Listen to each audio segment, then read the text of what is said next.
नमस्कार, स्वागत है आप सभी का बजाते रहो भारत न्यूज में। दिल्ली नगर निगम की सदन की बैठक आज भी नहीं हो पाई, हंगामा हुआ।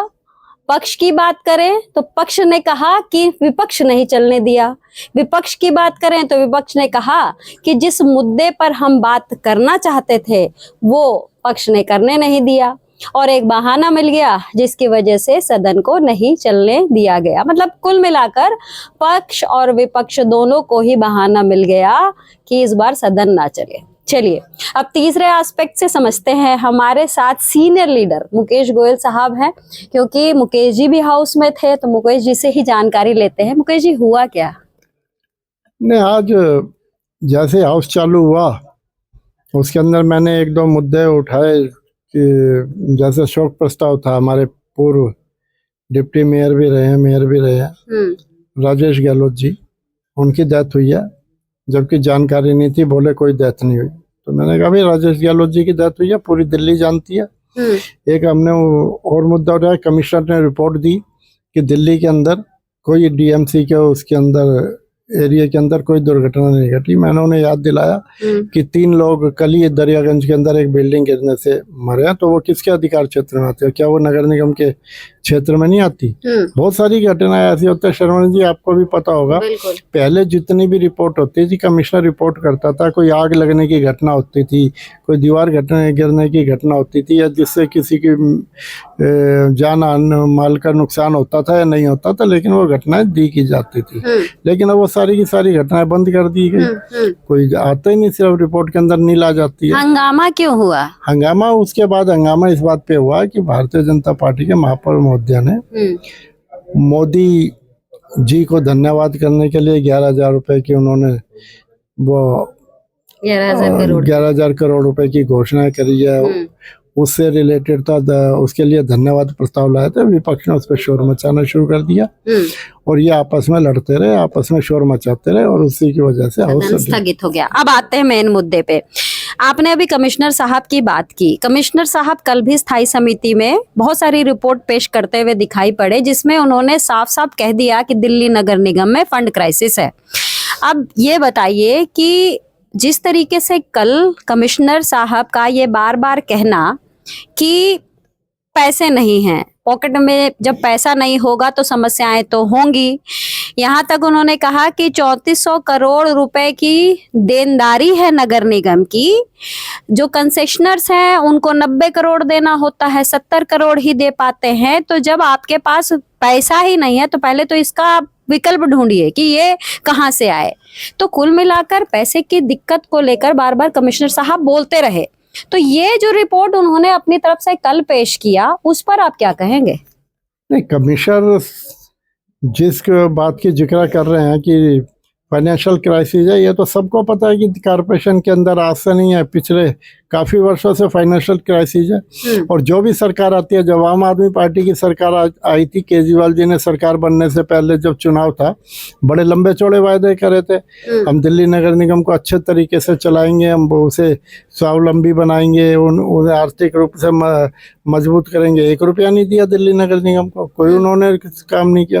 अब भारतीय जनता पार्टी पहले भी 15 वर्ष तक सत्ता में रही है और अब फिर सत्ता में आ गई है। अब तो तीनों चारों जगह पे भारतीय जनता पार्टी का शासन है। केंद्र में भी भारतीय जनता पार्टी का शासन है, दिल्ली सरकार में भी भारतीय जनता पार्टी का शासन है, नगर निगम में भी भारतीय जनता पार्टी का शासन है। तो अब तो भारतीय जनता पार्टी को, दिल्ली की सरकार को और केंद्र की सरकार को नगर निगम की मदद करनी चाहिए।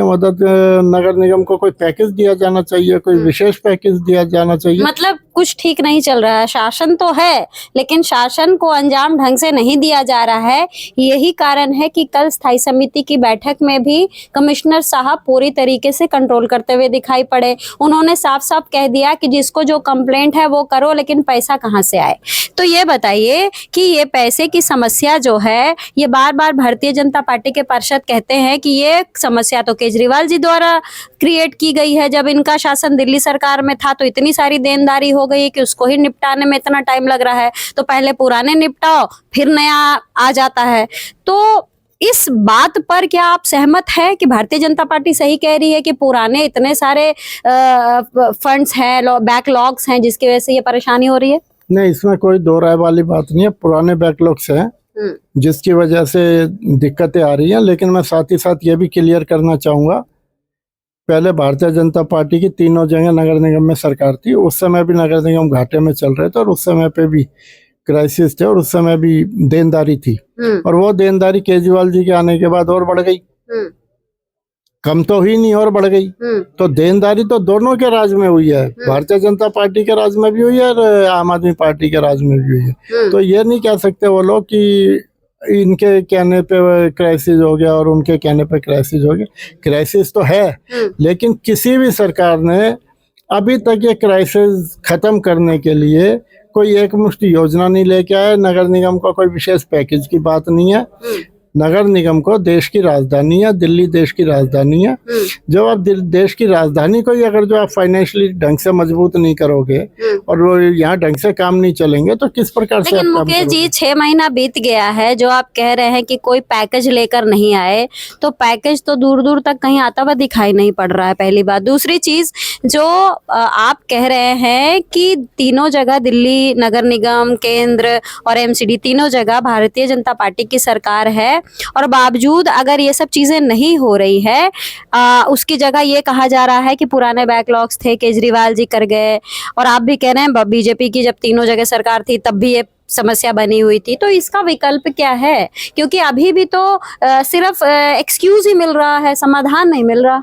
इसका विकल्प यही है, मैं दिल्ली की मुख्यमंत्री साहिबा से भी, प्रधानमंत्री जी से भी और अपने महापौर जी से भी निवेदन करूंगा, क्योंकि अब आपकी सरकार है, आपकी जिम्मेदारी है, हम आपके साथ हैं। आपको दिल्ली के लिए एक मुश्त धन की व्यवस्था करवानी चाहिए। दिल्ली सरकार भी हमारी मदद कर सकती है,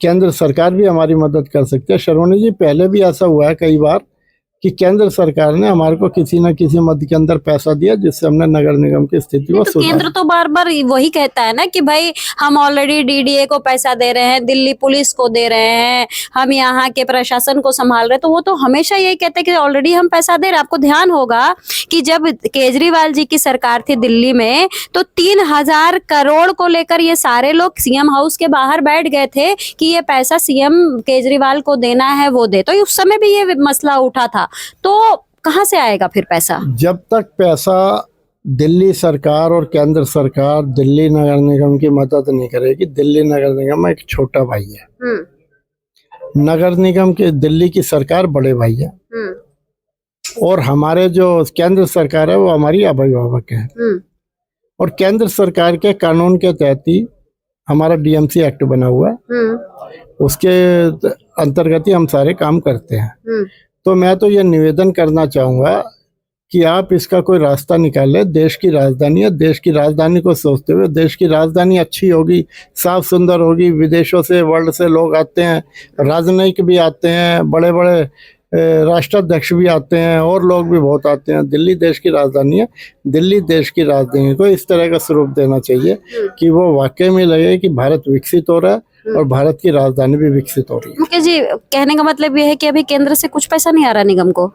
मेरी जानकारी के हिसाब से तो अभी कुछ ऐसा कोई ऐसा पक्की बात नहीं, मेरी जानकारी के हिसाब से, मेरी जानकारी में नहीं है कि कोई ऐसा पैसा तो जो 2017 के मैनिफेस्टो में आया था कि अगर हमारी सरकार बनती है तो केंद्र से डायरेक्ट पैसा आएगा, आपको ध्यान होगा ये मैनिफेस्टो में था। प्लस अभी संसद में अमित शाह भी ये कहते हुए दिखाई पड़े थे कि यूनिफाइड होने के बाद ये समस्या खत्म हो जाएगी, सारा पैसे का लेखा जोखा है वो केंद्र से ही नगर निगम को पहुंचेगा। तो मुझे ये बताइए कि क्या कितने पैसे अलग अलग स्कीमों में आता होगा पैसा, कुछ तो जरिया होगा पैसा आने का? शर्मणी जी, अभी तक तो कोई ऐसा पैसा आया नहीं है और डेवलपमेंट के काम भी ज़्यादातर रुके पड़े हैं। मैं आपको बताना चाहूँगा, बहुत जब पहले, आज से 10-15 वर्ष पहले हमारे प्लान हेड के हेड हुआ करते थे, चाहे जैसे अनऑथराइज्ड रेगुलराइज्ड कॉलोनी के लिए होता था एक्सीलरेटेड डी, अर्बन विलेज के लिए होता था एक्सीलरेटेड सी, उसके लिए होता था ऑथराइज्ड कॉलोनी के लिए ZA। इस तरह के हेड थे, बहुत सारे हेड थे। उन हेड के तहत रिसेटलमेंट कॉलोनी के लिए अलग हेड थे, वो सब पैसा प्लान हेड से आता था। लेकिन पिछले 10, 12, 15 वर्षों से वो प्लान हेड में पैसा आना बंद हो गया था। क्यों?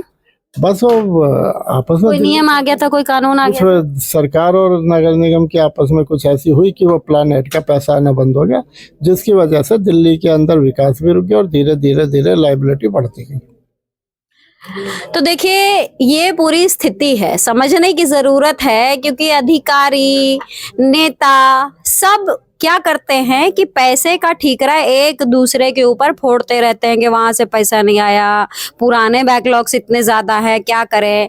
लेकिन सवाल ये उठता है कि जब अब तीनों जगह भारतीय जनता पार्टी की सरकार है तो अब ये समस्या नहीं होनी चाहिए, और अगर समस्या हो रही भी है तो इसका समाधान ढूंढने में अब जब तीनों जगह भारतीय जनता पार्टी की सरकार है, देख लीजिए, मतलब इस पर गौर फरमाइए, क्योंकि ये बार बार मैं कह रही हूं कि अब तीनों जगह भारतीय जनता पार्टी की सरकार है तो इस समस्या का समाधान जल्द से जल्द ढूंढ लेना चाहिए। फिलहाल मुझे और मुकेश जी को दीजिए इजाजत। नमस्कार।